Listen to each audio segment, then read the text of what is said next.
今次咧同大家講下咧咩叫做定積分。咁之前咧應該大家都學咗咧不定積分啦，同埋一個普通嘅函數，咁你將佢積咗出嚟咧，會變咗 x3次加 x 平方。咁不定積分咧特別嘅地方咧就係咧佢有個常數 c 喺度嘅，因為咧其實你個原函數咧其實好多個噶嘛。咁定積分咧，其實我哋計算上咧，呢度呢個 video 咧就係教大家點樣計嘅啫。咁個計算上咧，其實我哋都係咧一樣照積翻佢出嚟。咁但係同不定積分有個好大唔同嘅地方咧，就係我哋唔需要咧將個 c 咧寫落去噶啦噃。嗱，點解咧？陣間轉頭會解釋翻點解嘅。咁反而咧，我就要喺度咧就加翻個括弧括住佢，然之後咧就將呢個積分嘅呢兩個數字，我哋有名嘅叫積分嘅上下限，就抄翻過嚟括弧嘅隔離另一邊啦，抄翻喺呢度嘅位置。嗱，咁係做乜嘢嘅咧？然之後咧，我哋就會將頂頭呢個數字咧，就代翻入去你積出嚟嘅呢個原函數度喎。咁啊代入去，咁啊變咗係咧3嘅平方就加3嘅2次啦。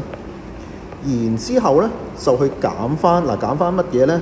就係減翻將下面個數代翻入個原函數入面，減翻佢。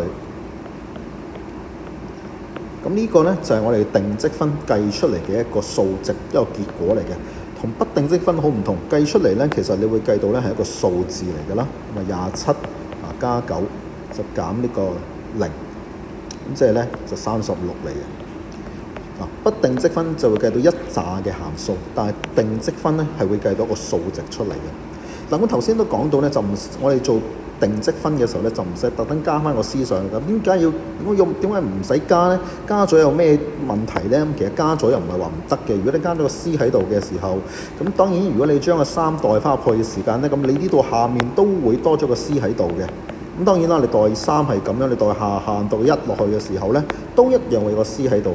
但唔好忘記喎，我哋其實係上面嗰個數值就係減下面個數值，咁所以大家互相減之後咧，其實你個 c 又會最終約鬼咗嘅，咁所以其實多鬼餘，咁所以呢個 c 咧可以咧，我哋就可以唔需要寫㗎啦。其實喺定積分嘅時間，但係到底點解會係咁樣計出嚟咧？咁其實呢個背後呢度有得大串嘅背後係定積分個定義啊，同埋定理啊，原因喺後面嘅。咁呢度咧就唔講啦，就係教大家咧點樣去做個定積分先啫。